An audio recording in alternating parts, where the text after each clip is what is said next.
Alrighty, here we go. Welcome back to another Star Minigaming YouTube video, and today I have gathered the greatest finds that I could find in such a short time. Both Tom and Mitch, MC1 Gamer, both of whom you're probably familiar with because they both are on much larger video or YouTube channels than my own. And today we are discussing the new Flesh Eater Quartz book and the impact that this is going to have on the larger Death faction within Age of Sigmar. And before you get wondering, whenever you see Vince do these sorts of things, you normally see 5 to 6 people. It's okay. Both Mitch and myself are here. We can each talk enough for 2 to 3 people. So it'll balance out. Yeah, I resemble that remark. You resemble or you resent? Which one? I resemble. Okay. Alrighty. So, real briefly, as you've probably seen, hopefully seen by now, I would assume, if you're a big Age of Sigmar fan, the next release coming out this upcoming weekend for Age of Sigmar is the Flesh Eater Counts book and the new models, which most of the new models are actually just kind of hybrids from kits that already exist, but we do have updated war scrolls for each of these. Let me just say, that's genius, by the way. Can I just, jump in here? No, what they've done here is basically not released anything new, but as part of the repack, maybe added a single sprue to create these heroes. And it's really it's a stroke of genius. And so it makes me wonder, so remember all those high elf factions that all those order factions that didn't have heroes? Remember we were talking about this, all those things that were lacking all of those heroes with command abilities. Yeah. It makes me wonder if in repacks we're going to get hero versions. I don't think that the ground is going to ever be stable again. Yeah. Nobody should ever count on their army functioning the same way week to week with GW. And I'm not saying this is a bad thing, because they can change things. They can update those war scrolls anytime they want, make some adjustments alongside new releases, and change the entire dynamic of how you play your army and how you have to play against armies. And I don't think that's a bad thing. I really don't. I agree with that 100%. It's terrifying for tournaments. Well, yeah, it is. Because if you're preparing a list, most of them are saying that I've seen that you use the stats that are updated in the app. And that is terrifying if suddenly lists get invalidated by a series of things getting updated.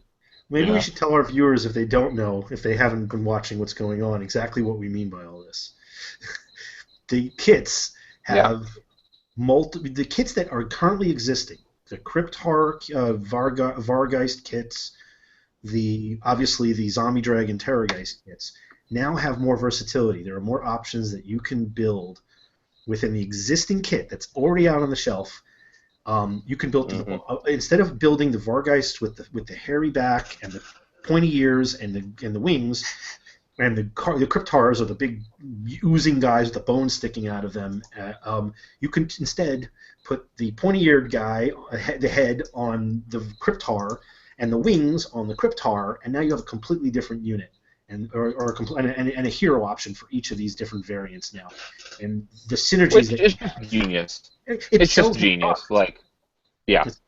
And an item that a lot of people don't buy, although I have been using Vargulfs for a while, now has new life because it has new synergies, and even better, they're probably burning through their resin kits because they're including a resin kit in the bundled set now too, which. Again, genius for them, because that bundle kit is an amazing deal. Yeah, it really is. By the way, I mentioned this on Warhammer Weekly, but I want to mention it for your viewers. Those the previous one of those faction, Lord Heldrath's, whatever, the Chaos Slaves of Darkness, bundle that was very similarly bundled together and priced. Those aren't available anymore. They're gone. And if you didn't get that deal, that launched with the launch of the Slaves of Darkness and the Everchosen stuff and all that was going on. But if you didn't pick up that bundle, and with the battalion in there, like it's not available anymore. Like you can't get it, you can't pick it up off the shelf. And so it looks like this may be a release schedule that they're moving to, where they're with every like book release, they're launching a larger bundle. So not like a getting started pack, but like a larger army bundle with a special battalion scroll. And that's what, like, that is the only way to get that. And when that deal is gone, it's gone.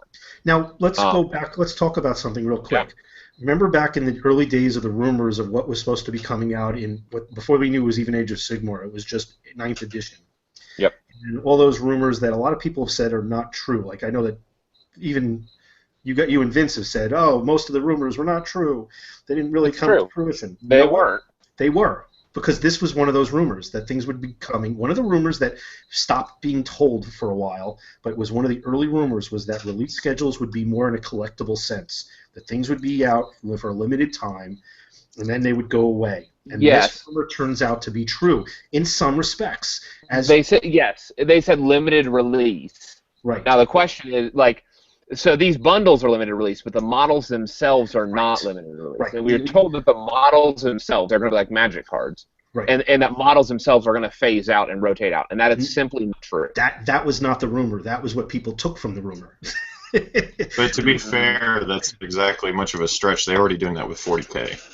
So to say, oh, they're going to do that with all their games is not. It's not a leak. Yeah. Either way, the way it's looking like now is that the models will be available, but the bundle packs are there for a limited time. So if you think you want to get in on the Death faction or any new faction release with these bundles, you need to hit while the hammer is hot or the iron's hot. I forget. The iron's hot. You strike while the iron's hot. There you go. You need to hit. You need to move. Yes, like if there's a good deal that you want, you need to pick it up and put it on your shelf. Like for an example, this is the Virulent Horde. If you want to pick up that the Pestilence box, now's the time to do it, because when that's gone, it's gone. Yeah. The deal is gone. The models are gone. Yeah. Yes. I think that in light of these changes to the War Scrolls that we've just had, including the Vargulf, it makes sense, at least to me, why the Vargulf was moved before this to a hero. I kind of wondered that, because I knew that in a lot of comps that made the Vargulf even less valuable. Yeah. But it makes sense now. Yeah, I converted up 3 of them when they initially came out with the PDF. They were a unit, which is obscene, because yes, they're only 8 wounds, and they're kind of like a middling, not even a monster. They don't even have the monster keyword, but kind of like a middling monster, like not quite monster, because the monster level usually starts around 10, and typically is around 12. And the bigger ones are like 14 and up. But they didn't have the monster keyword. They were 8 wounds. So a lot of people were like, why would I ever take one? But when I saw that they were units, that was when I was like, I fielded it in one game, and the guy could not get rid of them, because I killed one. I mean, he killed one, but he took him a while to kill it, and if he didn't kill it completely, it would recover. It would restore. Yeah. And then, if one died, there's still 2 more there, and they're just ripping into you, and they can do some damage. 8 wounds across 3 different models. That's pretty beefy. Yeah, it's like the Skycutter Chariots. The Skycutter Chariots the same way. And then when they turned it into being a solo, I lamented a little bit, I have to admit, because I was like, I just converted up and bought all these bits for this, interesting set of 3 of these guys, using, Empire Griffins and the Bretonian, the General Leon's Griffin, and then with the Vargulf wings, and I was like, ah, shit, why do I have 3 of these guys now? I might never field them, and I haven't fielded them all 3 yet, but now with the new mechanic, I'm happy again. You have a very good reason to do so. Yep. Well, the new mechanic that we keep hinting at, which I will screen share to bring this up, is right here. Can y'all see that all right, Tom? Yep. Alrighty. So we have the Abhorrent Ghoul King on Zombie Dragon, which that in itself is new. We weren't able to field the Ghoul King on anything other than Terrorgeist before. But here we go. Summon Cordier Command ability. This is no longer a magical spell, so it's no longer dispellable. And basically this says that if you use this ability, you can set up any new Cordier model within 3 inches of the battlefield and more than 9 inches away from enemy models. It cannot move in the subsequent movement phase. All right. And so for, that's all the different new models that we have. We have the cordier for the standard ghouls, we have cordiers for the Crypt Horrors, and we have the cordier for the new Crypt Flayers. And we have the cordiers are the heroes. Yes. And every single one of these cordiers has, in essence, a trickle-down effect. The ghouls are the only sub-faction within Death that doesn't have access to the banners that allow you to regen models. However, these courtiers operate in a similar way. Each of them have an ability, not a commander effect, they don't have to be your general to do it, that allows them to add new models to each of the localized squads around them, and this commander allows you to bring in more of them, of those heroes, to continue to buff your other little squads of infantry as they run around. So in a sense, you have the Crypt Horror now has a kind of Crypt Horror courtier. There's a new unit of alternate ways of building the Crypt Horrors and Vargulfs, which are, I think they're Flayers. They have a courtier. The ghouls, the standard ghouls, have a courtier. And then the Vargulf is now a courtier. Each of these heroes has a means to, kind of like a battery, grow the units with an extra guy. And the heroes, in some cases, can bring in a completely new unit, depending on which one it is. Right. So there's a lot of new ways to summon. And really, you compare this with regular summoning. Yes. Yeah, you compare it with regular summoning because your Ghoul King is still a wizard, so he can still summon in things like skeletons and zombies and everything else that you could summon. You're no longer able to, unfortunately, with the most current rules, summon in the zombie dragon or the Terrorgeist. But Mitch, I believe that opens a can of worms that you wanted to talk about. Yeah. Well, the first thing is that the question came up on the FAQ and on the Facebook forum. Which version of War Scrolls do you use? Because now when they push through in an app and they update a specific War Scroll, the only thing that appears there is that new updated version of the War Scroll. Mm-hmm. With that in mind, what happens is you still have the availability to the old version of War Scrolls if you, for instance, have the PDF of the original released PDF. In older versions of the War Scroll that haven't been updated, like say for instance, the Vargulf had been updated recently to eliminate the ability for it to be done in units, but it was a single model again, but it didn't have any adjustments otherwise. Then recently, it got pushed through to change it to be a courtier. It's a hero. So now you can't get access. With a different keyword and a different name. Like it has a different name now, so it is technically a new War Scroll. Same model, new War. It has some alternate powers. The profile is the same, the model is the same, but there are some different powers to it. And it is affected by other models in the Flesh Eaters in a different way because of the keywords that you just mentioned, Tom. Here's where the problem is. One, there's no access to that middle version updated War Scroll. It's gone. Unless you took a screenshot of it, you can no longer use it. So that's invalidated. Nobody should be able to use that. Or unless you have, Death book. Okay, unless you have the Death Alliance book, in which case there's a printed version of it. Oh, there you go. I made an error. It's somewhere out there. Yep, it's not just the internet. It's also printed material. It's a physical copy. But that's a big deal. Like let's stop and put a pin on this though. Okay. That is a big deal because it is printed in a book. Yes. Right. Like this is not an ephemeral. Like this is not. Let me lay the groundwork here. Let me lay the groundwork here because I know where you're going with this, and I'll defer over to you. But let me lay the groundwork. Then we have the original version in the PDF that was launched when the game launched. So essentially, now we have three different versions of this model. We have one version with the original PDF, which can be summoned. It can be played in units. We have the middling version, which is the Death version of it, which I guess is specific to the Death faction that you can play. And then you have the Flesh Eater version, which no longer can be summoned, is now a character and has different synergies with Flesh Eater versions of these models. The question and the problem that I have is that which one is it on the table? If you summon it in, you have to keep track of which one that guy is. If you deploy it initially, you have to determine specifically which one that is. It's not the difference between like a Crypt Flayer and a Crypt Ghoul and a Vargulf, which have different mixing and matching of components. It's the same exact model, three different profiles. Tell me now which it is, and let me make sure I remember on turn 3 that it's that particular one. Which is just awesome. Let me just say that. I think you're the minority on this particular broadcast. I I'm mixed on it. I mean, I love flexibility. When I played Magic years and years and years ago, like there were often identically named or very similarly named like cards that would get updated and would have basically the same stats but like a variable of abilities or whatever. And so you could play like there were a number of like one summon 2/1 creatures. Okay. And with a generic creatures, and these were just it was what it was, and you could stack your deck full of them by like you could pick and choose. It was just part of the army creation process.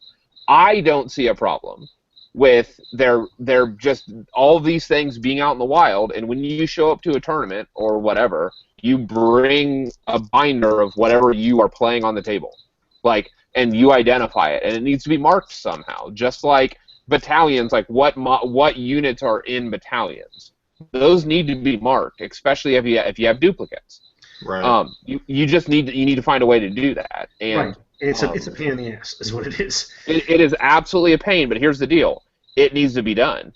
It like does. you have to do it, and so I don't see this as any different. Like you're utilizing models that are similar looking, but you need to mark them somehow for a specific reason. Right. I love the versatility, and in that fact, I agree with you 100%. I love what it's done for the game, and the potential of what it's going to be doing for the game for all the factions and any new releases, and even new ways to use existing kits. I love that. I'm all for that. My problem is not everybody plays the same way, and not everybody adheres the same way. And yes, tournaments are a little bit more draconian about it, and they should be, but it requires a lot more record keeping, and that was something that was really good about Age of Sigmar that's now really going to start going away. It always needed tokens. It always needed recording of status effects. There was a lot of stuff to keep track of, which gets bogged down when you have larger games. But even in a basic game now, you're going to have to tell what version of this Vargulf you're using, what version of those, I mean, if it's a model a certain way, it's easier. But if it's the same model, that's not. If it's a zombie dragon, excuse me, if it's a ghoul on a ghoul king on a Terrorgeist, which one is it? Is it the old version or is it this new version? I don't think it's as big a deal as you think it is, and here's why. Like you were already having to do that with units, oftentimes with units that are normal units for unit champions. So an example of this is the Blight Kings. Okay, I've been putting together some Blight Kings, and if you go read the Blight King scroll, like there's like everybody has the same weapons. The one of them is your commander, which means they have an extra wound. But guess what? There is no actual like armament or way to equip. Like there's no champion bits. Like for the Blight Kings, go crack open the book. There is no build for a champion of them. So one of your Blight Kings is the champion, and you just need to mark that somehow. Yeah, right. And people, record keep. Yeah. Yeah, like, and people are doing that, whether it's with paint jobs, whether it's with markers on the base, whether it's people are going to find a way to do that. Yeah. I don't see a problem with it. That's what I would say. And then, of course, there's the question of what's valid. GW has already released, and they actually just released a comment about this specific release. Use whichever version you want. It's doable. The comp systems may change that, but they're saying you're good. If you want to summon in Terrorgeist, you can summon in that version of a Terrorgeist. And that's what trips me out more than anything else, is use the version you like. I love that, but a lot of people don't. A lot of people, like, that's, like, because for me, like, and I've ranted about this before in the Order book, like, in the video, like, they did some serious damage to the High Elves when they did what they did. Because, like, as they are now, there's almost no commanders, you can't play, like, and, like, I have a unit of 20, Sisters of Avalorn that I can't field now because they're like I can't buff them or I can't do anything with them because they're not high elves anymore. Hey James, who won the poll? Who won the poll? How long it took for him to mention that? Nice. Thank you. That's awesome. You guys know what I ran about. You guys know what gets in my crawl.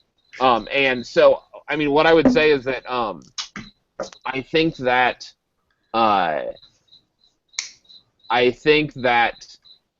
I am all for letting all the scrolls be on the table. Like, just make sure you bring and can represent what it is. Yeah, you're going to have to make it a major effort to do that now, much more than before. Yeah.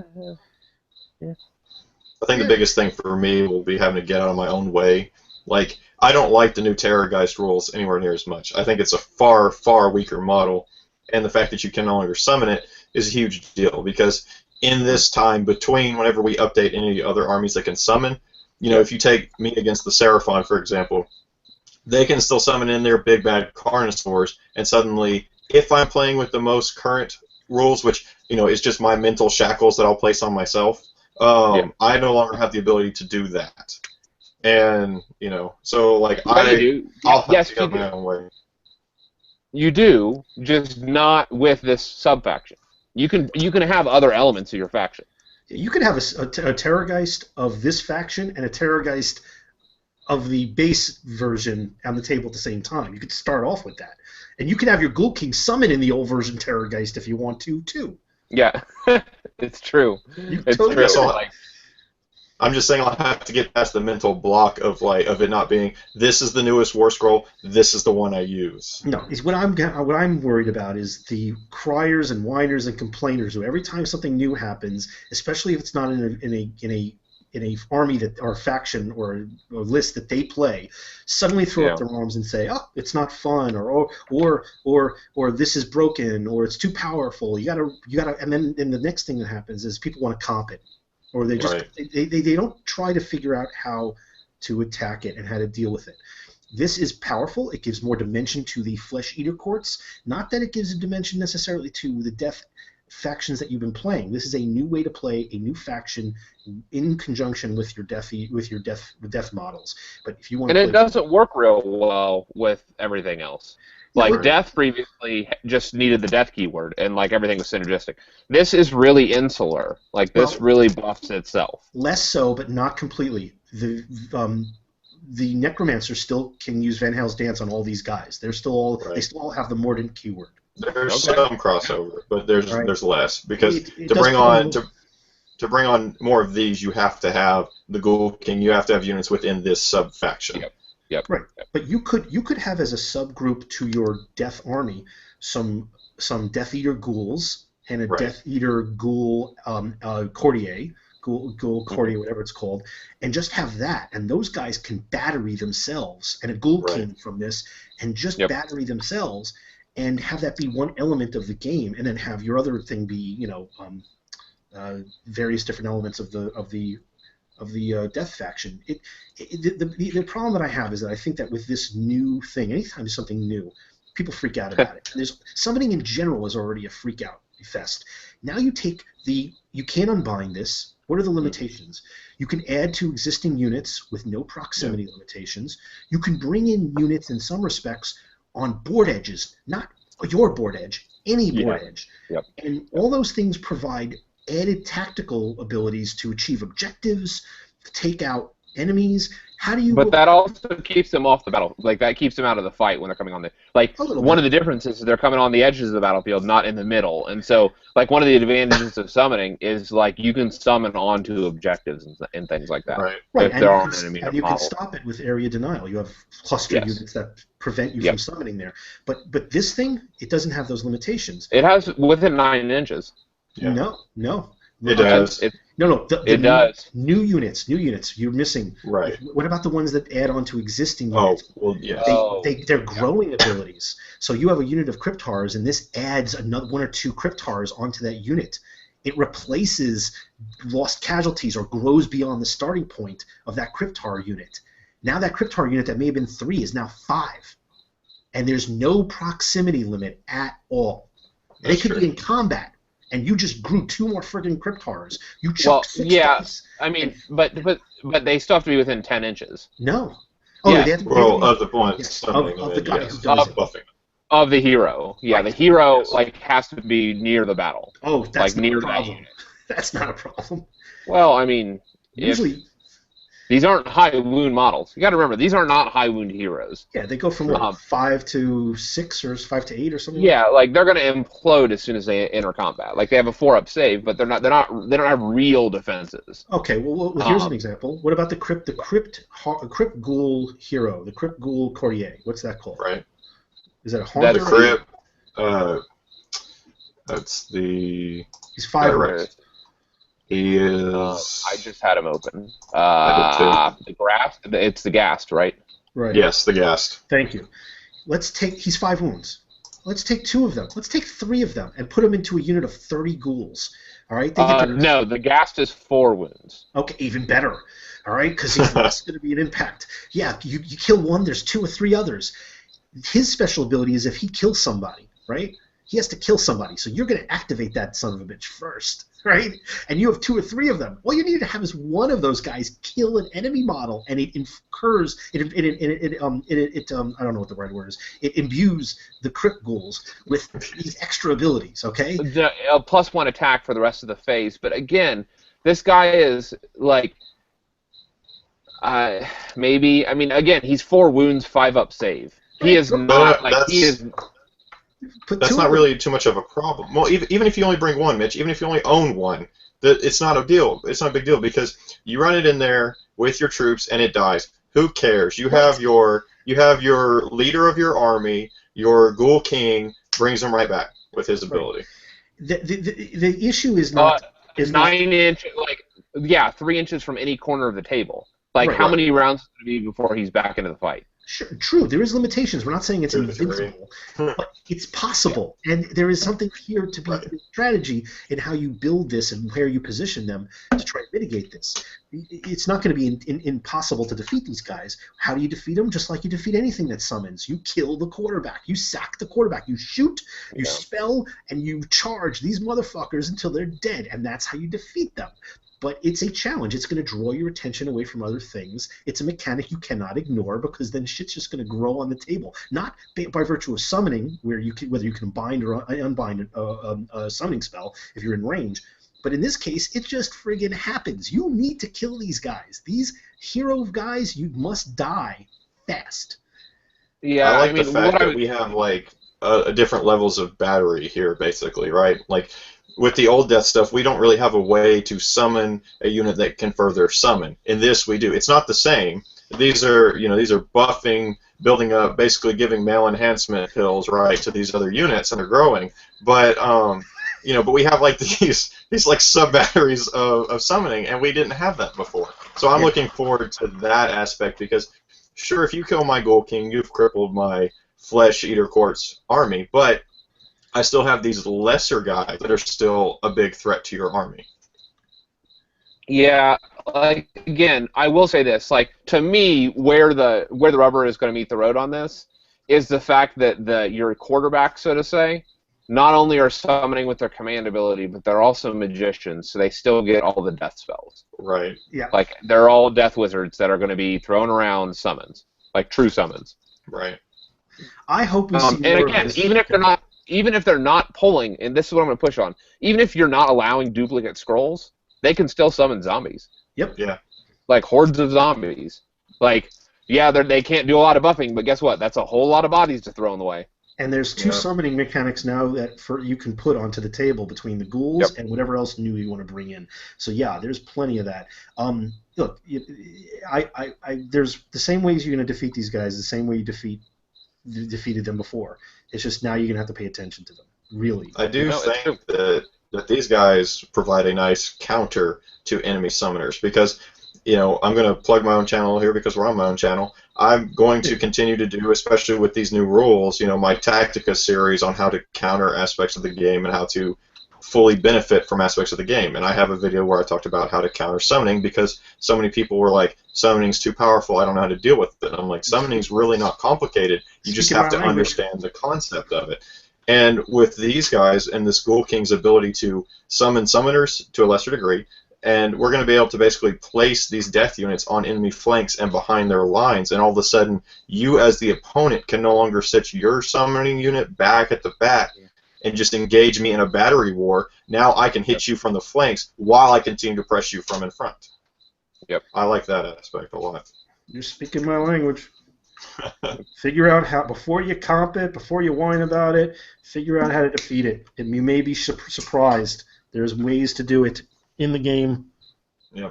And it's often more simple than you would think. Like, the boogeyman seems big and bad till you realize that he's limping on one leg and, is really 2 feet tall. No, the boogeyman's pretty scary here. It's just...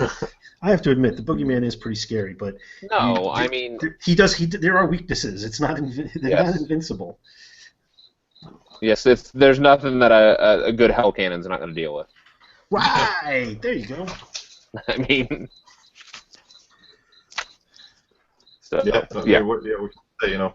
putting out all those high wounds, but yeah. So we've touched on, unless y'all have anything else you want to touch on the new units and the new rules that are being introduced with this release. I mean, obviously we have the zombie dragon that can now be ridden by the Ghoul King, and we have updates to them, which I just wanted to briefly mention that I find it kind of funny that the Vampire Lord, who, in my opinion, is the kind of highest ranking of everyone that can interact with a zombie dragon, now rides the runt.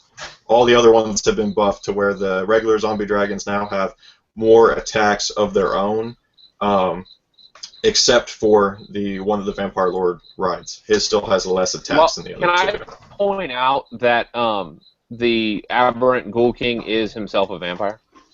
Well, I understand that, but I mean, he's kind of like a twisted one. At least in the narrative and the fluff that I've been reading, the vampires like Manfred, the ones that look more like a regular human, hold themselves above the others, and the ghouls, to a degree, serve them. You're such an elitist. You're an elitist, James. I'm sorry. What can I say? Seriously. So I found that kind of strange. I was disappointed too with the new Terrorgeist because I love the model, and I feel like its scream has gotten worse. Statistically, on 3 dice, you'll roll higher than you would on the 6 plus d6. Obviously, the average is slightly higher. Let's go over that. Let's go over that. What's the change? Let's go over that specifically. Okay, let me pull up that. The new Death Streak. The new Death Streak. It was brutal previously. It was brutal. Yeah. It was cute and fluffy and huggable. Devastating, and people still cried about it. They're still going to cry about this one. Alright. No. I mean, I watched one of those things just literally almost obliterate one of my my units off the table. And they should. Yes. No, but I'm not unhappy with it because I think a Terrorgeist can fight, and it used to never be able to fight. Yes. But here we have the new profile for it. Most of it's the same. Skeletal Claws attacks have stayed the same. Its speed has stayed the same. Its save has gotten 1 better, hasn't it? Yes, it's a 4 plus instead of 4 as opposed to a 5 up. So that's an improvement, which I feel like we need since the Death Streak was nerfed slightly. It's not a huge change, but it's a slight change. So it's going to be it's going to require that it goes into combat a bit more. But what I really like, and I'm okay with the change in terms of the Death Streak, is we got Gaping Maw. Have y'all read this? Yep. If the wound roll for an attack made with a Terrorgeist Fang Maw is 6 or more, it swallows the enemy whole. The attack inflicts 6 mortal wounds instead of its normal d6 damage. Yeah, see? It can fight, man. It can fight. And guess what? Anything that adds +1 to that, baby. Yep. And what about all the rerolls you get with the synergies? There's a lot of rerolling abilities that you get, so you have a chance to get that. No, 6. it's good. It's good. 5. Yeah, I'm fine with it. A little bit less screaming, a little bit more claw and maw. And it can no longer function as independently because its healing is now tied to being within 5 of a Ghoul King, as opposed to it used to heal D3 on each of your hero phases if it killed anything. Now it only heals if which it's it would with the scream. Right. Like the scream put the kibosh on that. That it triggered that. But let's also be realistic about the infested ability. It blows up. I don't know if I want that thing for too long next to my Ghoul King anyway. Right. I think I want that thing by itself anyway. Yeah. So it's a trade-off. You got to figure it out. It can go kamikaze at some point. Yes. Right. You would feel that. That is for certain. It does make me kind of feel like I do need to change the name of my Terrorgeist. I had named him Starscream, after the Transformer because of his scream ability. Now that his scream is neutered slightly, I feel like I'm going to have to rename him. No way. He is Starscream. He's even more Starscream now. Does he assassinate your general when he blows up? I guess there you go. Were there any other big changes, Mitch? I know you looked over these more that really jumped out to you with existing units. Well, let's with existing units. Right. Like, I mean, I'm not talking about these new cordiers that they introduced or the new flayers that they introduced. I'm talking the scrolls that already existed that there's now this secondary updated version of. From like for instance the like the old Crypt Horrors to the new Crypt Horrors, that kind of thing. Right. Is that what you mean? Okay, the old Crypt Horrors had a there's let's see, there's well, let's put them up. Let's pull them up. Okay. We can go and I mean, look, I have a good memory. Well, not really, but I have a passable memory, and it's not good enough. Are you wanting to look at the old or the new rules? Because which ones? Both. Yes. Yes. Okay. You think Let's take a look at the PDF of the first version, and then let's look at the most recent current version. Do you have the PDF of the old? The only one I have is actually the physical hard copy right here. Oh, yeah, I do. I can go pull that up. Give me a second, and I'll go grab I that. have it up if you. You do? If you Go guys ahead. want me to. Okay. Yeah. Go ahead, and I'll lock it on you, Tom, whenever And you're this ready. is for the Crypt which one was Horrors. this? The horrors. Yeah, I got it.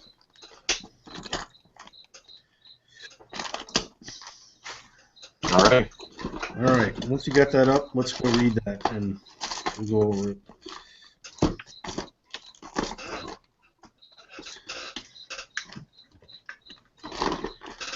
Okay. He's got it. Okay. So Great, cool. man. So let's can you lock it on him? I clicked the lock on him. Let's see. Because it keeps switching off. You gotta do share to everyone. Hold on. Or I can go switch over to him so I can see it.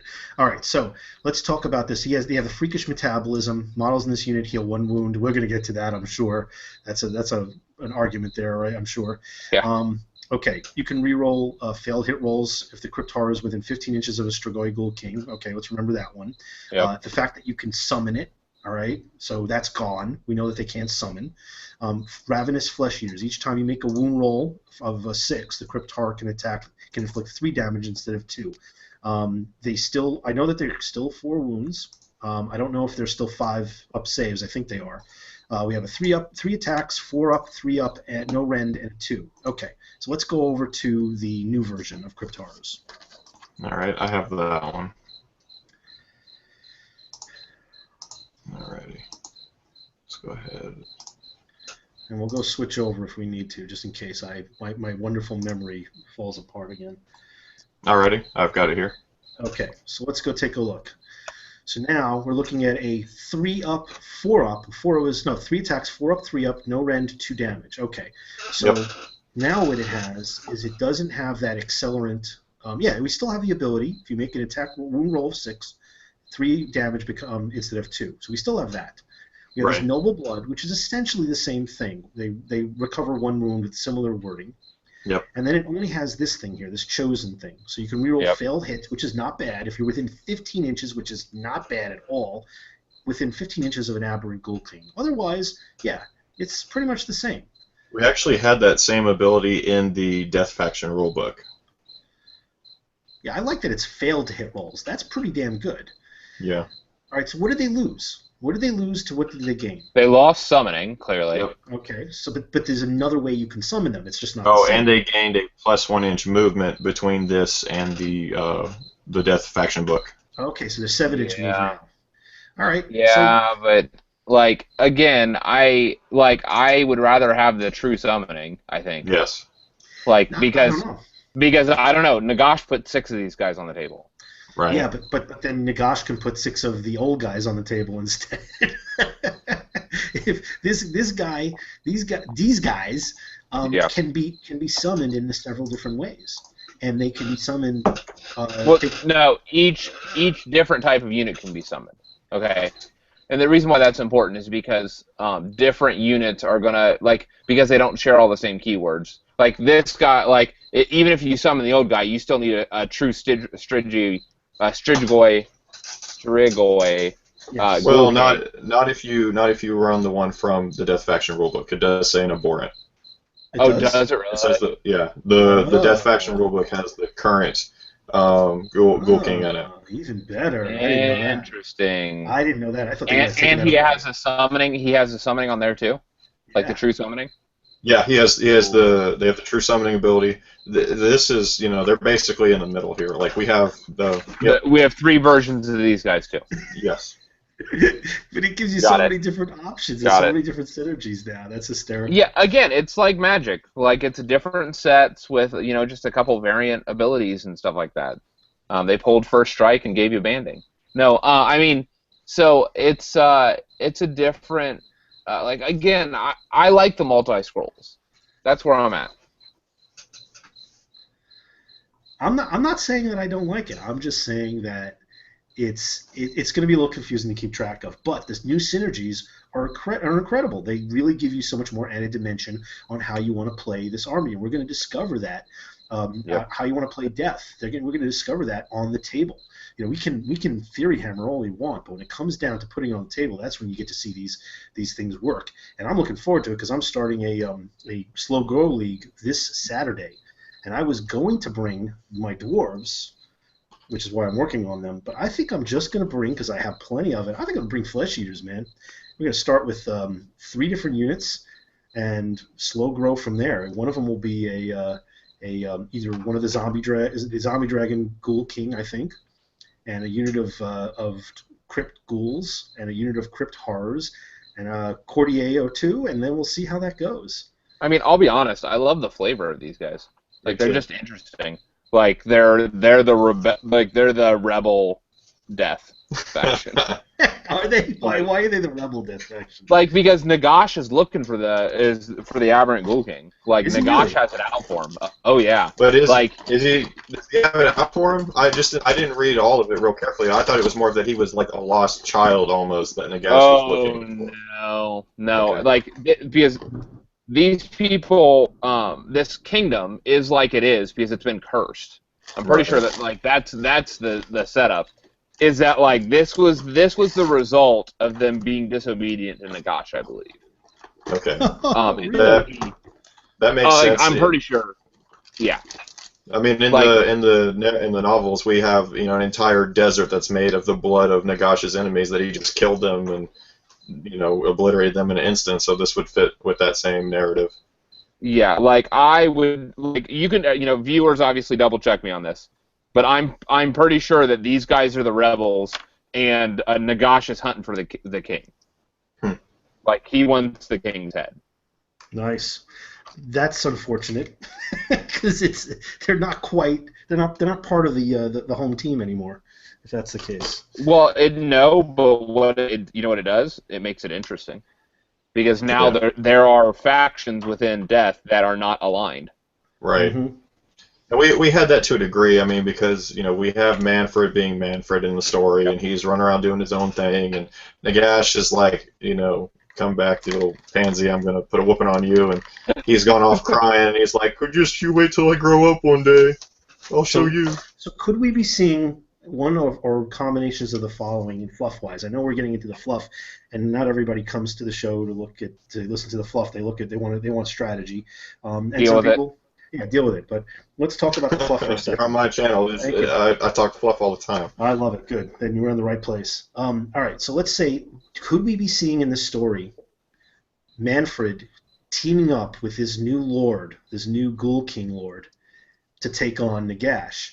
Or is it possible that this guy's just going to be the replacement for Manfred, that we might finally see Manfred take a dive and, hey, there's got to be another, monkey wrench. I don't know that we'll ever see them together. I mean, it's possible that we'll see Manfred go down, but I mean, he has an entire storm host after him.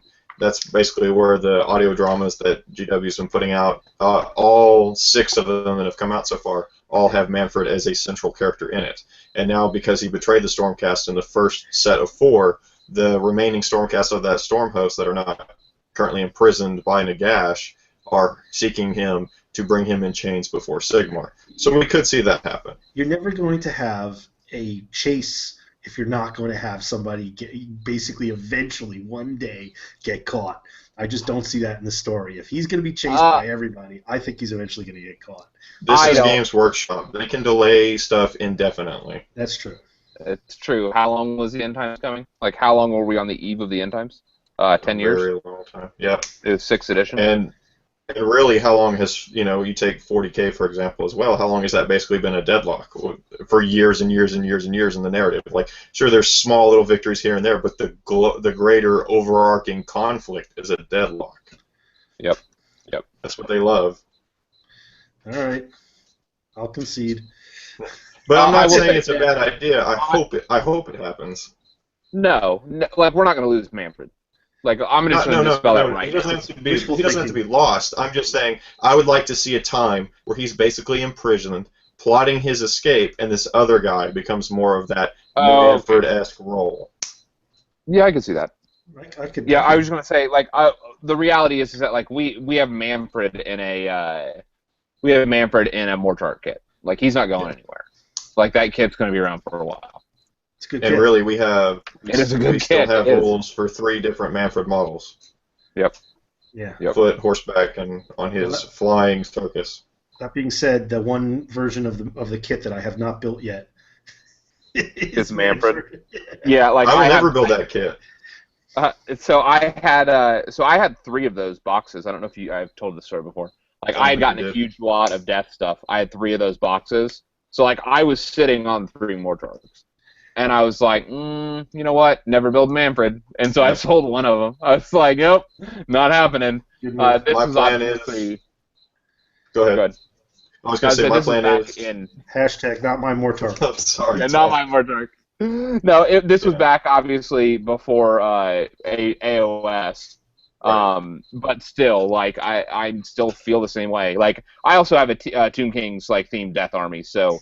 both Nephrata and Archon fit that aesthetic. Right. There's no way that Dummy does. I've decided that when I get my 3rd one, because eventually I'll buy enough of those, start collecting skeleton sets that I'll have the other 2. I'll just take the one that would be Manfred, and I'm going to get another copy of Vlad, but get him in resin, and then just make it Vlad on it instead. At least that's good. be happy with fielding that. Yeah. It's pretty cool. Yeah, I mean, it's no secret that he is my man crush of the Warhammer universe. He's pretty awesome. There's no way around that. Well, we've talked about the changes. We've talked about the new units. So the last really big thing I want to cover was what we think the larger impact will be for people who play the Death faction and people who play against the Death faction with these new releases. Do you think that this sub-faction of Death will often see the table if people are playing Death, or will be more of a, maybe here and there, maybe you'll see people running just this, or, how do you think this will play out at your local gaming store, at your friendly groups, whatever it might be?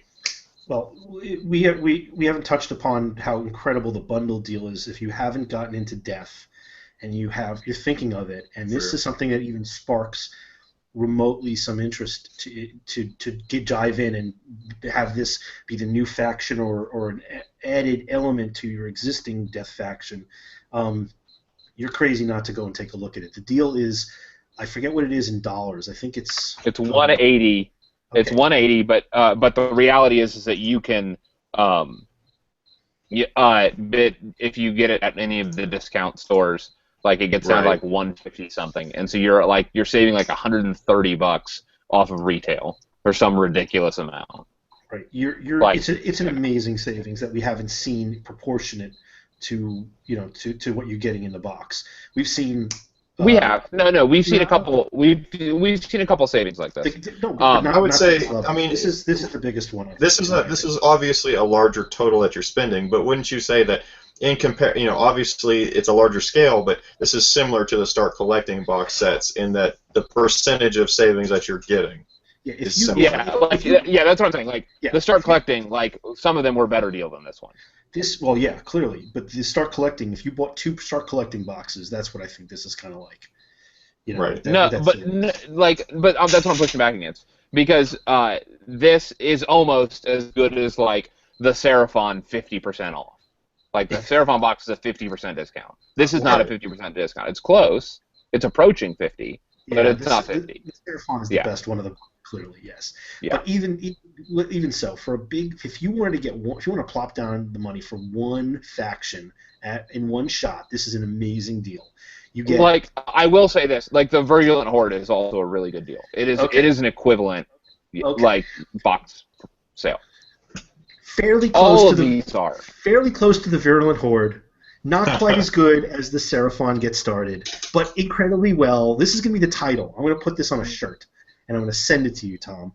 but my point is this. Like, my point is bigger than that, though, Mitch. It's not that I just want to, I'm not just countering your claims. What I'm saying is that all of these larger army deals are real deals. Yes. And people need to jump at them. That's what I'm trying to say. And you need to go after it right away. So what's it going to be? If somebody is thinking of jumping into the Death Faction, they're going to go after this, and hopefully go after it soon so they can grab it before the discounts are gone. Doesn't mean you can't get into this faction, or if you have, like me, you have most of this stuff, and maybe you want to get one extra thing. I'm not going to get this box set if I wasn't fully fleshed out no pun intended. If I wasn't already fleshed out with my death armies, I would jump at this in a heartbeat. There would be no question about it. But anybody who's thinking about it should get into it because it's nearly a complete army. I mean, you probably could just add one or two more things for the battery purposes, and it's golden. Yep. And that's what we're seeing with the normal AOS size, is that these big boxes are truly like your full army. Like, it is your whole deal. I'm definitely getting this because the ghouls are actually the only part of death that I haven't collected yet. I have plenty of zombies, I have plenty of skeletons, and everything related to the two of those, but the ghouls I haven't touched yet. So this is perfect for me. It just completes the last third of my army. Well, and if there's any excuse to get bigger models too, I'm happy with. I do like the idea that I was worried that they would take out the quantity accelerator ability in ghouls, where if you had more than 20 of them, they get +1 attacks. But you just like skeletons now, you can make ghouls get like 8 attacks around with the right synergy. Yep, and it's actually easier to do it with the ghouls than it is with the skeletons. Yeah. The skeletons, you have to basically somewhat lessen, other aspects of your force by taking a white king with black axe as your leader. And so for that mediocre command ability in everything but trying to buff those skeletons, and then you have to take a necromancer as well. With these guys, you don't. You just have to take the necromancer, and you have to have at least 20 of them, and just put them next to your Ghoul King, which is I would say a better model than that white king with black axe. And like the flip side of it is that like Nagash, like he duplicates all spells, so like he would be like adding another necromancer as well. Yeah. Yeah, and he would duplicate the spells from the Flesh Eater versions of these that you cast, which is so neat. The one thing if we were to jump into what this means for others playing against it, are you talking about what you think it might mean for the evolution of the game with these abilities maybe spreading to other factions, or you mean? I meant more of a direct application because that's purely hypothesizing, right? We're purely speculating. Do aspects for other armies grow in similar fashions? What I'm talking about is like if I'm playing Stormcast, what does this mean for me against my current Death Faction opponent? What's new that I'm going to have to look out for? Okay, how's this going to change how I play? Let's assume we're playing in a scenario, or even if it's a matched game, when the General's Handbook comes out, and there's objectives, things that you need to do across different parts of the map, which is not unheard of. There's a lot of elements in the game that require you to get your models across certain parts of the board, or to take and hold different areas. When you consider some of these summoning abilities, the non-magical summoning abilities of the Flesh Eaters, just bring in a unit on a table edge, any table edge, as long as they're at least 9 inches away from an enemy model. All right, when it comes to objective situations, this is an incredibly versatile army that will take and achieve objectives in ways that sometimes summoning can't. And the reason why is, well, when you first bring them on board, they can't move. They can charge, which, if they're 10 inches away, it's going to be, or 9+ inches away, it's going to be a long charge, but they can still charge. Okay, great, they can still charge. They probably won't always succeed that, but they can't move. So they're a little bit neutered in what they can do the first turn they come on. But they can be positioned where they're in place by turn 4, turn 5 to take these things and make these things happen by turn 6, which is usually when the games end. And that gives you a dimension that can't easily be stopped because these abilities are not unbindable. They are mechanics. They are non-spell summoning. So I think that creates a huge tactical problem for other armies if those types of things are in play. If there's a tower or a building in the corner of one board edge, and a corner, like one of the sections of a board, and somebody comes on turn 4 or 5, you better be prepared to get somebody there fast. So a fast-moving army will be able to react quicker, but sometimes these armies are not so fast. Like, for instance, Stormcast. The guys who don't fly don't move very fast. What about dwarves? They still don't move very fast. So it's going to be an issue. Yeah, I think it's a great point that you made, because up until now, Death Faction, as a whole, obviously has its speedy units, has been a slower moving army. And this new update changes that. Death Faction is going to be one of the fastest reactionary armies that we'll see in the game. Well, I think it's always been fast. I think it's always been fast. I'm not saying it is the fastest, but I'm saying, like, take your objective example. You got a handful of ghouls? No. Because of the positioning, the ability to right. choose because you can summon. No, but like, let me push back. Like, there is utility that is being lost here. If you are making one of these guys your general, two things. One, you to get the summoning ability, because that's what you guys are talking about, is bring them on using the summoning ability. Here's the problem. While that's kind of neat, like it's a neat ability. I don't want to poo-poo that. It is coming at the cost of another command ability. Okay? And that is not insignificant to say that you're losing another command ability, especially with some of the just like ball-breaking command abilities that are in Death. Like sure. Nagash comes right to mind here. Sure, but let's be realistic. A lot of these command abilities they're either very situational, or they're generically usable, but they're not game-breaking. Some of them obviously break the mold. Some of them are really good all the time, every time. But you have this added dimension in your army. I don't think it necessarily takes things away. It gives you more versatility. It depends on the game, and just like anything else, in one game with one different set of objectives and one type of a scenario, you're going to have better capabilities with certain types of command abilities or even certain types of spells than in others. This one gives you an added dimension. But you only get one. You only get one command ability in Death. I mean, this is not like here. The flip side of that is like this isn't, at least right now, it's not Chaos. Okay. With Chaos, you can drop Archeon and run as many command abilities as you want. Granted, but let's realize we're talking about one command ability. Most of the Flesh Eater abilities are not command abilities. There's only one that's really a big deal one, which brings in more courtiers or courtiers, however you want to pronounce it. Most of the rest of these abilities are just basic mechanic abilities. They're not. But command the abilities. Summoning are all command abilities. No, they're not. Well, it is in the sense that to bring on an entirely new unit, depending on which one of the Ghoul Kings you pick, that determines what new units come on. So either you have new courtiers or you have new of these lesser squads. The courtiers only buff squads that already exist. They don't bring on entirely new squads. How do they buff them, though? They add guys. You roll 6 dice on a 5 or a 6, you get a new dude. All right? So if you happen to get a good roll... But that's not a lot. But that's not a lot. Like one-third... You're adding one model every. Like, think about what you're saying. No, you're not adding one model. You're adding 2 on average. But those Tom aren't commander effects. So those are just abilities that the courtiers have always. But again, like, I think you guys are blowing this out of proportion. Okay, because over the course of the game, you're adding 2 models to each unit, assuming that all these heroes survive the entire time. No, it's not the course of the game. It's every turn. Per turn. Each of your hero phases roll 6 dice. Okay.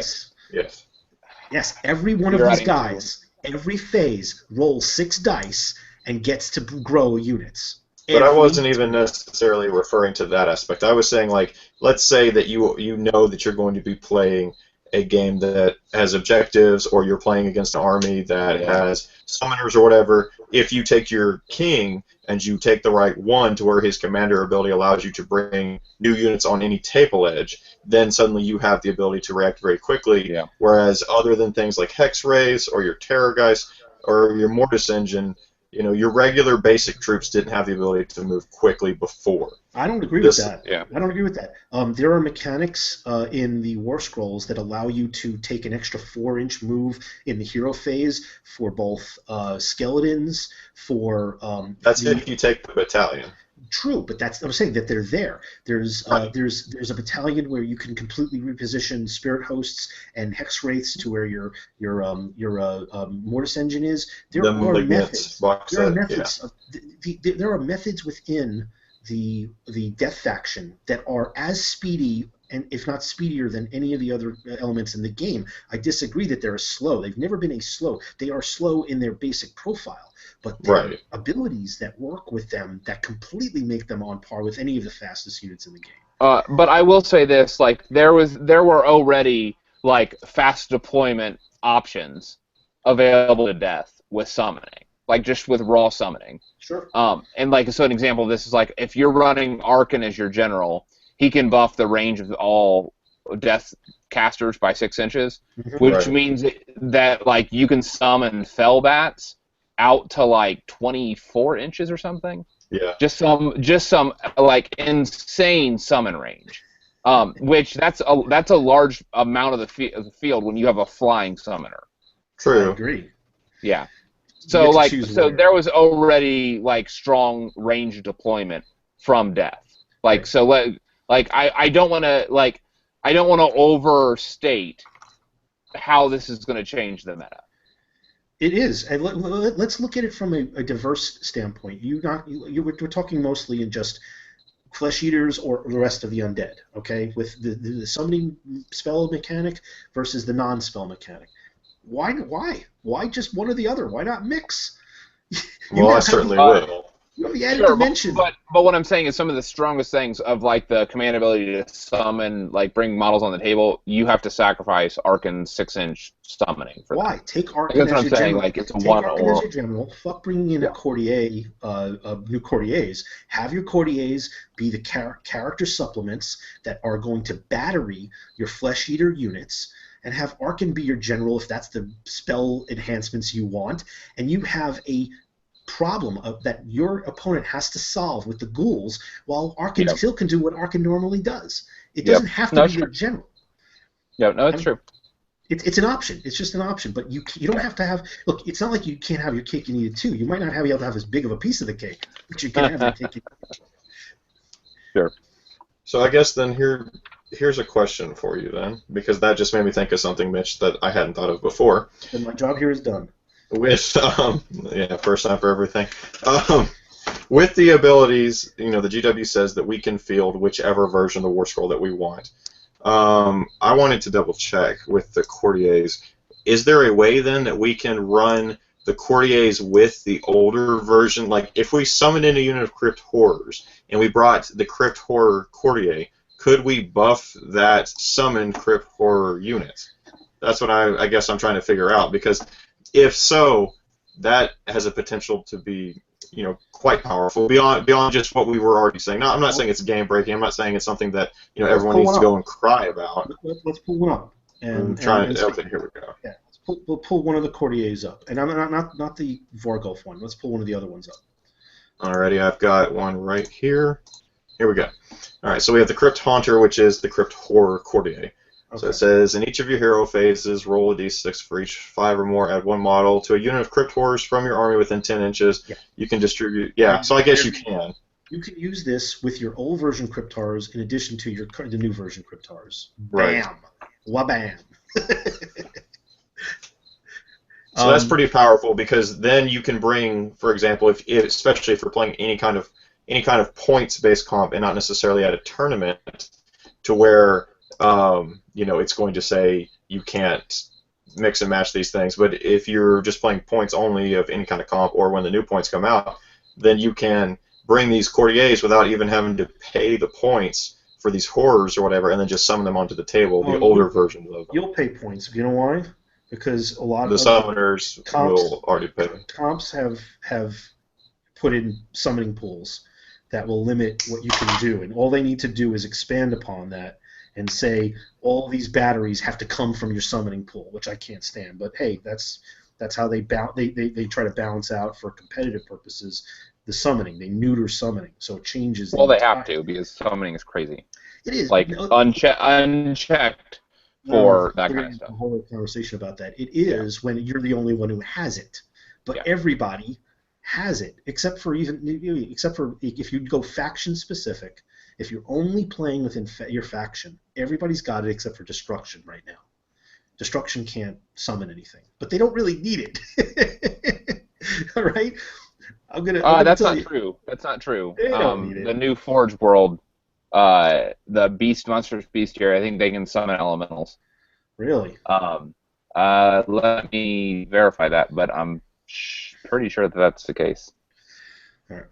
One caveat to everything we've been discussing is there's nothing that says that any of this stuff is going to be permanent. GW has proven that they update all of these scrolls, and yes, that's probably why they're saying use whatever version you want, because there's going to be more of these. I made the mistake of helping my wife clean onions for dinner, and apparently I just wiped my eyes. Oh, that's always fun. And it burns. Oh, yeah, so here's the deal. It burns. Destruction has in Monstrous Arcanum, the pamphlet that was recently released, their incarnates, like Incarnate Elemental of Beast, which is a monster. Right. Destruction and Amber Wizards know the summon Incarnate Elemental and Incarnate Elemental of Beasts a spell in addition to any other spells, which is a summon with a casting value of 11. No, you're kidding. I'm going to have to get one of those. Incarnate Elementals of Fire, Destruction, and Bright Wizards can summon those. Can we summon magma dragons? No, magma dragons cannot be summoned. Damn it! I knew the answer already. But the point of this being that there are destruction summons now. Well, yeah, now they're really rare and they're difficult. Monster only, yeah. Yeah, they're like they're summoning at 11s. Well, you haven't even mentioned the greatest difficulty. The greatest difficulty is getting them from Forge World to you. Yeah. Well, they don't make those anymore, do they? Oh, I don't know. I don't know if those incarnates those actually have models. They did at one time. I don't know if they do now. Well, you can convert one. Yeah, exactly. You can convert one. You can put a Forge World order in. I did this a couple months ago. Or you can pay your arm and your leg for shipping. No, you just have to spend $400. I also heard, I don't know if this is true, but I heard if you order the airbrush cleaner, if you add that to your order, it speeds up the shipment of your order because of the hazardous chemicals of that. It has to speed it through the entire customs process. So if you add that to your order, supposedly speeds it up. I seriously thought you were going to tell us a joke of some time with that. No, that's awesome though. I hadn't thought about that, but no, if you order 250 pounds, they do free shipping, so you don't get docked with like that 12% or whatever the crazy shipping cost is. Yeah, that's a bit more than I have to just throw at new models right now. Details. That's nothing. What do you plan on spending over the course of the next year? Just do it in one shot. That's what I did. Was I saved up for a while and finally pulled the trigger. My paychecks are really small right now because I'm actually off work due to injury leave. So I have to keep that a little bit. It's all right. I have to keep it tight at the moment. So that's why I'm looking at liquidating some of my 40K to buy this new box set. Oh, look at that. Yeah. How much 40K do you have? I have a pretty good-sized guardsman army, so that's quite number intensive.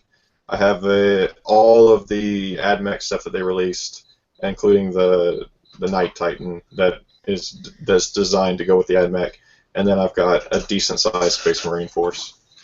Space Marines. So I'll probably get rid of the Space Marines and see if that's enough to afford this box set, because that brings me to kind of the final question that I had for y'all.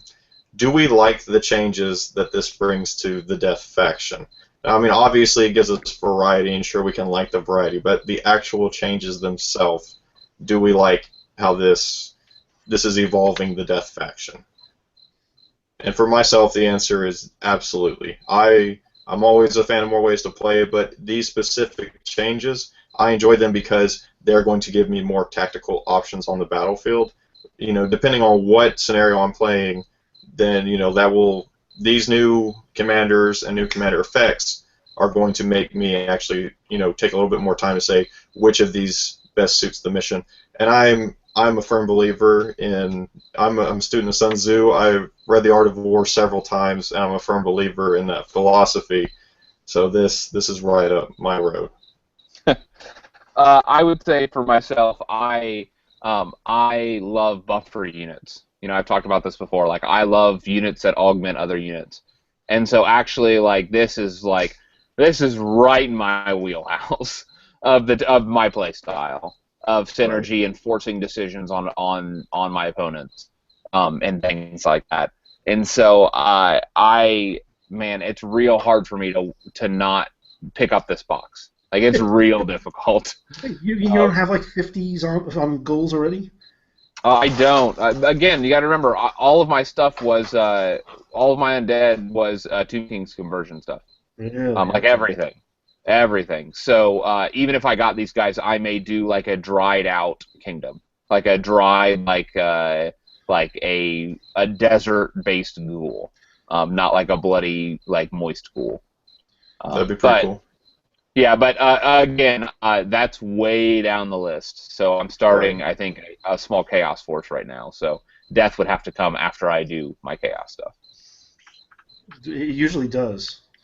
Yes. Coming after chaos. Yes. My feeling, I have two thoughts. The first one is very similar to yours, Tom. Very similar to yours as well, James. I love it. But I love the idea not just of forcing my opponents to make decisions, but I like the idea of the meta constantly changing and evolving, where you can't get comfortable with whatever your tactics are, with however you build your army, where there's going to be something new introduced that's going to force you to change not just what you field, but how you play what you field, whether it's against something or with things you already have. I like that evolving thing, because then it keeps the game fresh. All right, even your own army can evolve, and you might not even buy anything, and it might change the way you play.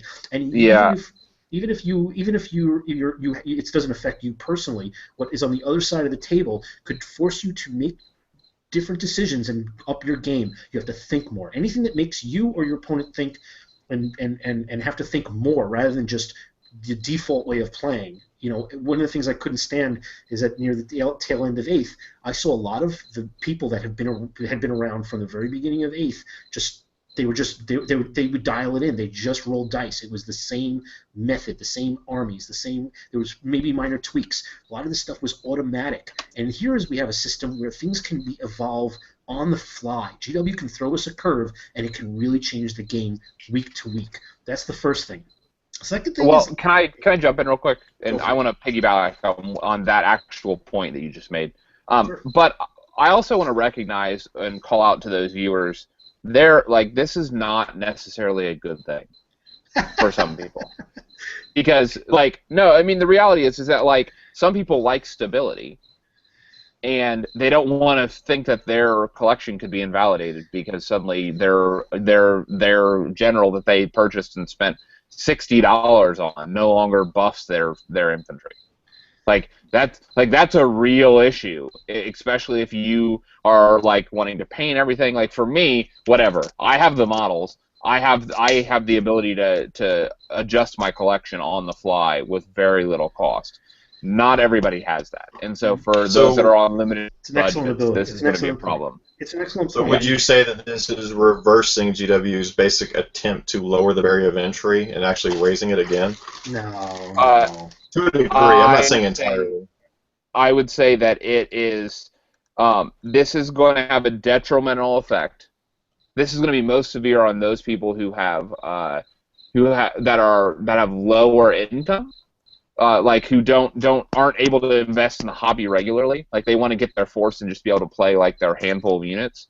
Right. And then younger players, I think this is going to impact them the most. Okay. Who don't have the income to be able to buy, they buy that Helldrafts box or they buy this Ghoul King box, and that's their force. well, if GW changes some stuff and moves some stuff in and out, like it could drastically change the way that their minis are playing, then that can be a problem. Point. This is a good point, and I will say I felt that sting. Well, I felt that sting after, and I mentioned this earlier, when I purchased the bits to make my conversion for 3 Vargulfs with the intention of having a unit of 2 with one that I could summon, or a unit of 3 if I really felt ornery, and have them be in one unit. And then when I saw the update to the War Scroll, and I was like, geez, I just finished making these guys, and I was about to paint them, and now they're one guy, they're single models again. It bugged me, and that changed things.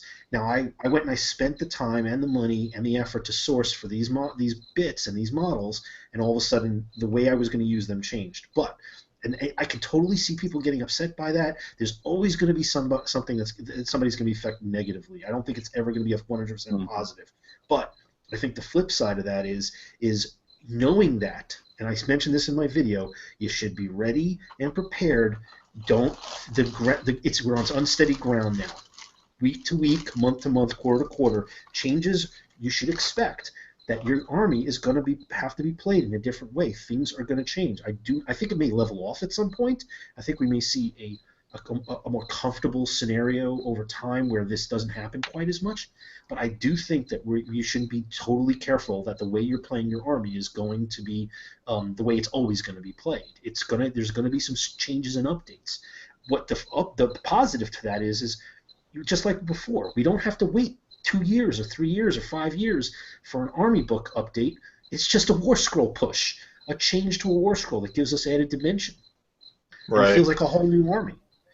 And to be fair, we are still very early in the life of the game, so this could stabilize again at some point. The game is still very much evolving. I'm not saying it will. I'm just saying it's potentially. How many times have we had 3 scrolls? We have 3 iterations of some scrolls in 1 year. Like, think about that. Like, and it just wasn't one unit. How many units did we go through that had multiple scrolls? A handful. Yeah, a handful. Yeah. So, like, I don't think that it's as clear cut or as obvious. Like, like that they're going to slow down and stabilize. And in fact, I think we're only going to be bumping up against this similarly named stuff more and more. Based on the Destruction book that just came out. How so? Because there are 3 War Scrolls in that book, published in this same book that have the identical name, Grot. That's right. That's right. That's it. And they all have different rules, different keywords, different stat lines, but they all have the exact identical name, Grot. Well, that's the Grots. At least in this one, there are different names. The Ghoul, the Crypt Ghouls are the same. The Crypt Horrors are the same. Those are named the same. At least the Vargulf is Vargulf Cordier. Right. Like, at least there's a little bit of a name change. Yeah. But Crypt Flayers is different from Crypt Horrors. Yes, but I see what you're saying. If there's 3 different Grots, you better tell people which of Grot we're talking about. Right. And now I'm wondering. Here's the other half of this. Like, when they do points. Like, are all Grots the same point cost? No, and that's where my next thing was. You think that there's such unsteady ground with them constantly changing the War Scrolls and adding new versions. What about them constantly changing points? You think that the General's Handbook with the point structure that's listed there is going to be the finality of that? No, you're going to see points change too, constantly. I bet you. Do you think that the points are going to end up in the app? Yeah, they're going to add to the app. They easily could do it. All they need to do is have a little circle with a number on the War Scroll. It's easy. I actually think that I don't know. I don't want to speculate on that. Right. Like, from what they've said, there will be points in the book itself.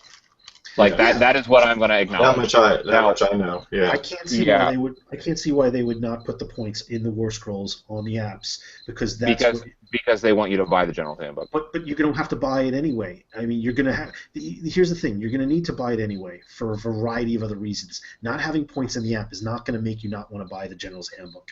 It's just one element, and there's so many. It doesn't invalidate you buying all the other things that you have to purchase that already you had to buy in because. You had to buy those for the obvious reasons. You wouldn't have access to them in the app.